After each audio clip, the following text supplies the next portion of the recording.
Bonsoir. Ce soir, je vous montre quelque chose de basique. Ben du monde je trouve des fois défaitiste, mais non. Moi, je trouve que c'est plutôt réaliste. On va vivre, à mon avis, des moments difficiles.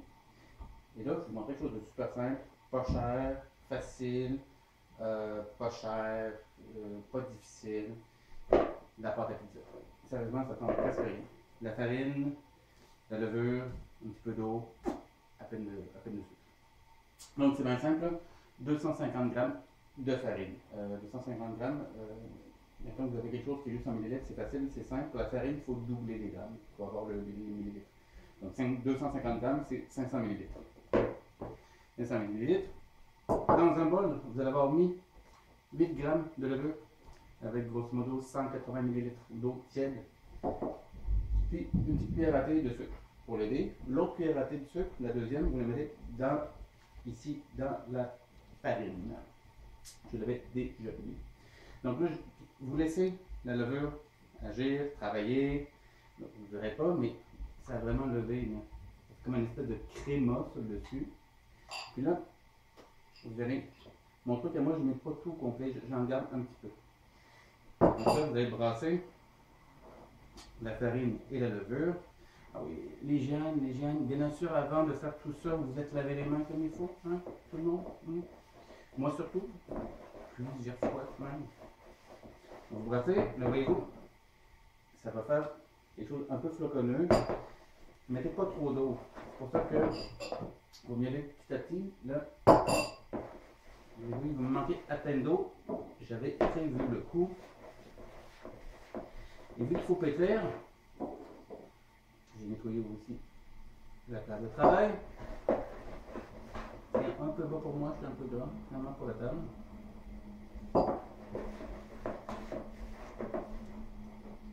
Encore. Un petit peu.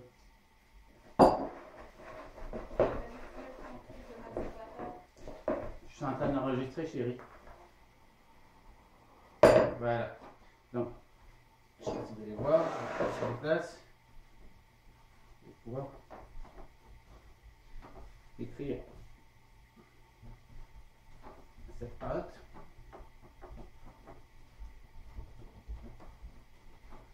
Si vous avez un malaxa, vous pouvez le faire avec un malaxa avec le bras à pétrir.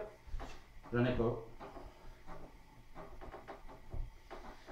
Il y en a qui payent pour aller faire des exercices. Hein? Là, non seulement c'est gratuit, vous pouvez faire ça avec vos enfants aussi. Donc c'est gratuit, puis ça vous fait de l'exercice. Ça n'a pas l'air, mais c'est quand même assez fort. Plus vous allez pétrir, plus la pâte va devenir lisse, plus douce au toucher. Donc vous êtes fatigué, des fois vous pouvez prendre un petit break. Voilà.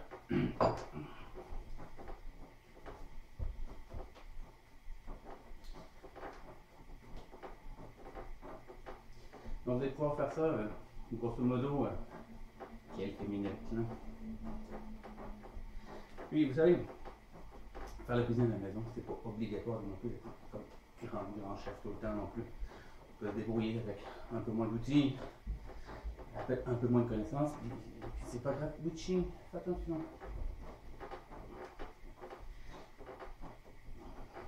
Je sais pas si vous voyez, mais la pâte devient vraiment plus lisse. C'est un peu la texture de la pâte à modeler au final. Puis quand ça fait ça, ça veut dire que c'est pas mal prêt pour la laisser travailler. Donc, vous allez faire une boule, vous allez la remettre au milieu de votre bol, vous allez couvrir avec un linge humide dans le four avec la lumière allumée. Ça fera une petite chaleur, tout ça, et ça va grossir.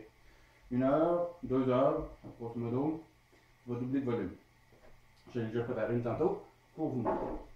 Celle que je viens d'enlever.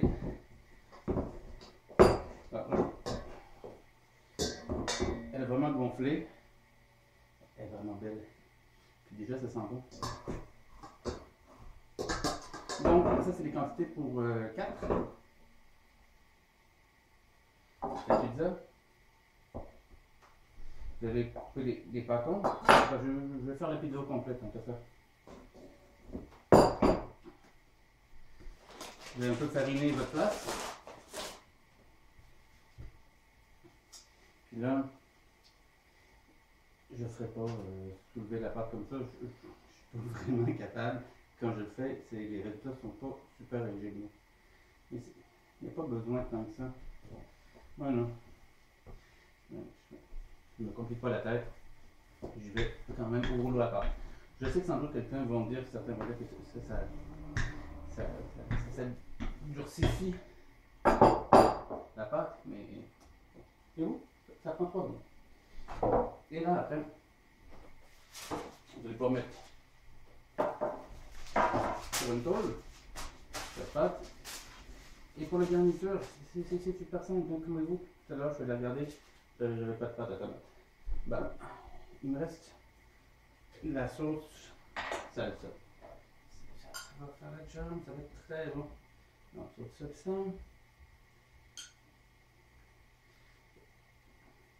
Puis, en fait, moi je trouve que c'est parfait comme ce genre de recette pour finir le stock qu'il y a dans le frigo.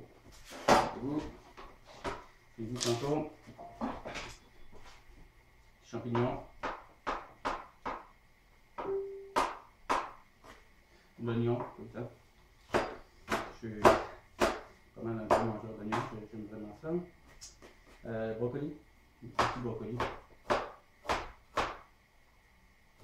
C'est bon pour la santé. Puis, ah oui, un petit morceau de viande qui est resté, que ma fille n'est pas finie.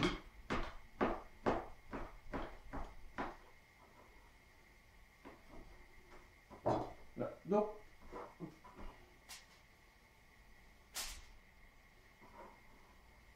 brocoli, champignons et les oignons, je vais les mettre par-dessus le fromage. Donc, le fromage râpé bien standard. Là, j'ai ajouté un petit peu de fromage piquant des Basques. Il est vraiment bon. Il n'est pas juste un petit peu piquant, c'est un piquant vraiment solide. Je l'aime vraiment beaucoup. Voilà. Et partout. Des petits champignons.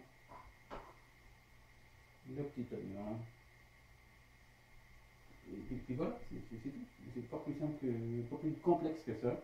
Et grosso modo, ça revient à $1 la pizza. Je pense qu'en temps de crise, c'est quelque chose que toute personne peut faire. J'espère que vous avez apprécié.